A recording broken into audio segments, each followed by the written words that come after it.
ಎಲ್ಲರಿಗೂ ನಮಸ್ಕಾರ. ಪುಸ್ತಕ ಪರಿಚಯದ ವಿಡಿಯೋಗೆ ನಿಮಗೆಲ್ಲರಿಗೂ ಸ್ವಾಗತ. ಇವತ್ತು ನಾನು ಯಾವ ಪುಸ್ತಕವನ್ನು ವಿಶ್ಲೇಷಣೆ ಮಾಡೋದಕ್ಕೆ ಬರ್ತಾ ಇದ್ದೀನಿ ಅಂದರೆ ಭಾರತೀಪುರ UR ಅನಂತಮೂರ್ತಿ ಅವರ ಒಂದು ಕಾದಂಬರಿ.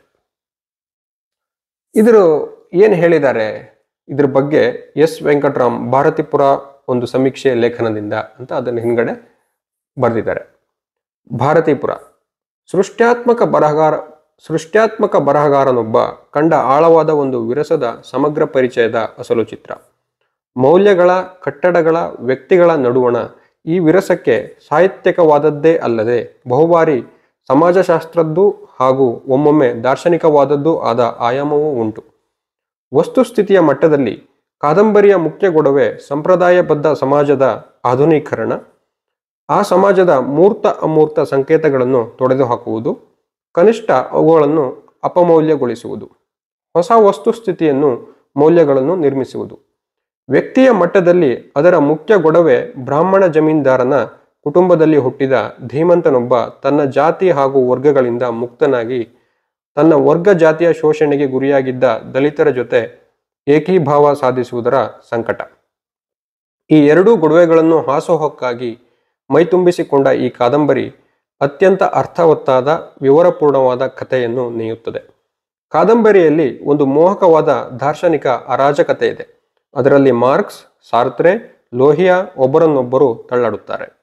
ಅನಂತಮೂರ್ತಿಯವರು ಈ ಮೂವರು ದಾರ್ಶನಿಕರು ನೀಡುವ ಬೆಳಕಿನಲ್ಲಿ ಮಾನವನ ಪಾಡನ್ನು ಶೋಧಿಸಬಲ್ಲ ಸಾಮರ್ಥ್ಯ ಉಳ್ಳವರು. ಈ ರೀತಿಯಾಗಿ ಅವರು ಹೇಳಿದ್ದಾರೆ. ಹಾಗಾದ್ರೆ ಈ ಕಾದಂಬರಿಯಲ್ಲಿ ಏನಿದೆ? ನಾನು ಸಂಪೂರ್ಣ ಕಥೆಯನ್ನು ನಿಮಗೆ ಹೇಳೋದಕ್ಕೆ ಹೋಗೋದಿಲ್ಲ. ಜಗನ್ನಾಥ ಎನ್ನುವ ಒಬ್ಬ ವ್ಯಕ್ತಿ, ಅವನು ಇಂಗ್ಲೆಂಡಿಗೆ ಹೋಗಿ ಬರ್ತಾನೆ. ಭಾರತೀಪುರದವನು, ಅಲ್ಲಿನ ಧರ್ಮದರ್ಶಿಗಳ, ಮಂಜುನಾಥ ದೇವಸ್ಥಾನದ ಧರ್ಮದರ್ಶಿಗಳ ಕುಟುಂಬದವನು. ಅಲ್ಲಿಗೆ ಹೋಗಿ ಬಂದು ಅವನು ಧರ್ಮದರ್ಶಿತನವನ್ನು ಅವನು ಇಟ್ಕೊಳ್ಳೋದಿಲ್ಲ, ಬೇರೆಯವರಿಗೆ ವಹಿಸಿರ್ತಾನೆ. ಅವನೇನೆ ಆ ದೇವಸ್ಥಾನಕ್ಕೆ ಅಲ್ಲಿಗೆ ಯಾರಿಗೆ ಒಳಗಡೆ ಪ್ರವೇಶ ಇರೋದಿಲ್ಲ ಅವರಿಗೆ ಪ್ರವೇಶವನ್ನ ಕಲ್ಪಿಸ್ತೇನೆ ಅಂತ ಹೋರಾಟ ಮಾಡ್ತಾನೆ. ಅಲ್ಲಿನ ಹರಿಜನರಿಗೆ ಅಲ್ಲಿ ಪ್ರವೇಶ ಇರೋದಿಲ್ಲ, ಅದನ್ನ ಕಲ್ಪಿಸಲು ಅವನು ಹೋರಾಟ ಮಾಡ್ತಾನೆ. ಅದು ಹೇಗಿದೆ ಅನ್ನೋದು ಇದರಲ್ಲಿದೆ. ಆಗ ಅಲ್ಲಿ ಆ ಊರಲ್ಲಿ ನಡೆಯುವಂತಹ ಚಟುವಟಿಕೆಗಳು, ಅದನ್ನು ತಪ್ಪಿಸಲು ಯಾರ್ಯಾರು ಯಾವ ರೀತಿ ಪ್ರಯತ್ನ ಪಡ್ತಾರೆ, ಆಮೇಲೆ ಅವ್ರಿಗೆ ಕೂಡ ಆ ನಂಬಿಕೆ ಅನ್ನೋದು ಹರಿಜನರಿಗೆ ಕೂಡ ಎಷ್ಟು ಆಳವಾಗಿ ಹೊಕ್ಕಿದೆ ಅನ್ನೋದು, ಅದನ್ನ ಬಹಳ ಚೆನ್ನಾಗಿ ವಿವರಿಸಿದ್ದಾರೆ. ಈ ನಂಬಿಕೆ ಅನ್ನೋದು ಎಷ್ಟು ಆಳವಾಗಿ ನಮ್ಮ ಸಮಾಜದಲ್ಲಿ ಬಿತ್ತಿದೆ ಅಂತ. ಹಾಗೇನೆ ಅವರು ಅಲ್ಲಿ ಒಂದು ದಿವಸ, ಆ ಜಾತ್ರೆಯ ದಿವಸ ಪ್ರವೇಶ ಮಾಡಿಸ್ತೀನಿ ಅಂತ ಹೇಳ್ತಾರೆ. ಇವರು ಒಂದು ನಂಬಿಕೆಯನ್ನ ಇವರು ಅಪಮೌಲ್ಯಗೊಳಿಸಲು ಹೋಗಿ ಅದು ಆ ನಂಬಿಕೆಯನ್ನು ಉಳಿಸಿಕೊಳ್ಳಲು ಇನ್ನೊಂದು ರೀತಿ ಅವರು ನಂಬುವಂತೆ ಮಾಡುತ್ತದೆ. ಅಂದ್ರೆ ಆ ನಂಬಿಕೆ ಅಪಮೌಲ್ಯಗೊಳ್ಳೋದೇ ಇಲ್ಲ, ಇನ್ನೊಂದು ರೀತಿಯ ಮೂಢನಂಬಿಕೆಗೆ ಅದು ಕಾರಣವನ್ನ ಉಂಟು ಮಾಡುತ್ತೆ. ಅದನ್ನ ಇಲ್ಲಿ ಆ ಕಥೆಯ ಕೊನೆಯಲ್ಲಿ ವಿವರಿಸಿದ್ದಾರೆ. ಈ ದೇವರ ನಂಬಿಕೆ ನಮ್ಮಲ್ಲಿ ಯಾವ ರೀತಿಯಾಗಿ ಕೆಲಸ ಮಾಡುತ್ತದೆ ಎನ್ನುವುದನ್ನ ಇದು ನಮಗೆ ತಿಳಿಸಿಕೊಡುತ್ತೆ. ಇಲ್ಲಿ ಮಾರ್ಗರೇಟ್ ಅಂತ ಒಬ್ಳು ಬರ್ತಾಳೆ. ಅವಳು ಜಗನ್ನಾಥನ ಪ್ರೇಯಸಿಯಾಗಿ ಇರ್ತಾಳೆ ಇಂಗ್ಲೆಂಡ್ನಲ್ಲಿ ಇದ್ದಾಗ. ಅವಳಿಗೆ ಜಗನ್ನಾಥನನ್ನ ಬಿಟ್ಟು ಇನ್ನೊಬ್ಬನ ಜೊತೆ ಮತ್ತೆ ಪ್ರೀತಿಯಲ್ಲಿ ಅವಳು ಇರ್ತಾಳೆ. ಅವನು ಯಾಕೆ ಇಷ್ಟ ಆಗ್ತಾನೆ ಅನ್ನೋದನ್ನ ಜಗನ್ನಾಥನಿಗೆ ಅವಳು ಹೇಳಿರ್ತಾಳೆ. ಯಾಕೆ ಅಂದ್ರೆ ಅವಳು ಅದಕ್ಕೆ ಕಾರಣಗಳನ್ನ ಕೊಡ್ತಾಳೆ. ಅವನಲ್ಲಿ ಜಲಸ್ ಅನ್ನೋದು ಅವನು ವ್ಯಕ್ತಪಡಿಸ್ತಾ ಇರ್ತಾನೆ, ಆ ಜಗನ್ನಾಥನ ಅಲ್ಲದೆ ಮತ್ತೊಬ್ಬನು.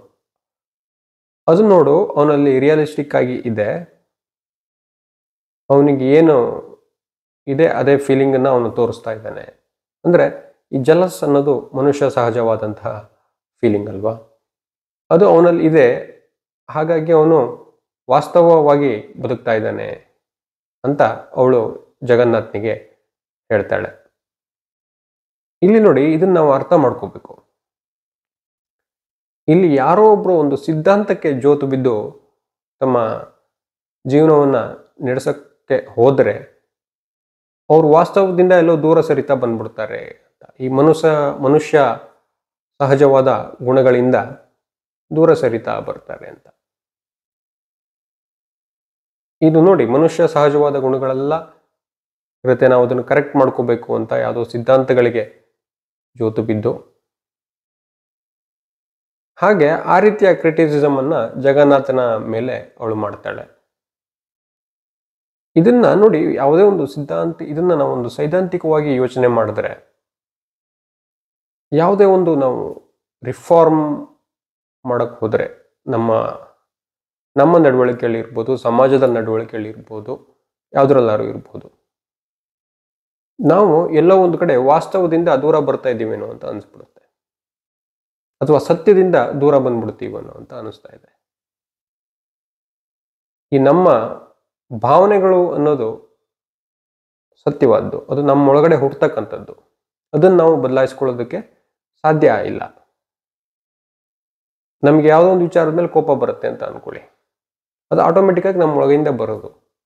ಅದು ನಮ್ಮ ಒಳಗಡೆಯಿಂದ ಬರೋದನ್ನು ನಾವು ಬದಲಾಯಿಸೋದು ಅಂದ್ರೆ ಅದು ಹೇಗೆ? ಈ ಸಿದ್ಧಾಂತಕ್ಕೆ ನಾವು ಜೋತು ಬಿದ್ದಾಗ ಅದನ್ನು ನಾವು ಬದಲಾಯಿಸಕ್ಕೆ ಸಾಧ್ಯನಾ? ಅದು ಇಲ್ಲಿ ಈ ಕಾದಂಬರಿಯಲ್ಲಿ ಕೇಳಿರುವ ಪ್ರಶ್ನೆ ಅಂತ ನನಗನ್ನಿಸ್ತಾ ಇದೆ. ಆ ಮಾರ್ಗರೇಟ್ ಮತ್ತು ಜಗನ್ನಾಥನ ನಡುವಿನ ಸಂಭಾಷಣೆಗಳನ್ನ ನೀವು ಓದಿ ನೋಡಿ ಈ ರೀತಿಯಾಗಿ. ಅದೇ ರೀತಿ ಅವನು ಇಲ್ಲಿ ಭಾರತೀಪುರದಲ್ಲಿ ಈ ಅನ್ಟಚಬಿಲಿಟಿ ಅಥವಾ ಅಸಮಾನತೆಯಿಂದ ಹೇಗೆ ಅದನ್ನ ರಿಫಾರ್ಮ್ ಮಾಡೋದಕ್ಕೆ ಅವನು ಹೊರಟಾಗ ಅವನು ಅನುಭವಿಸುವ ತೊಳಲಾಟಗಳು, ಸೈದ್ಧಾಂತಿಕ ತೊಳಲಾಟಗಳು ಕೂಡ ಅದರಲ್ಲಿ ಇವೆ. ಅದನ್ನು ಕೂಡ ನೀವು ಓದಿ ನೋಡ್ಕೋಬಹುದು.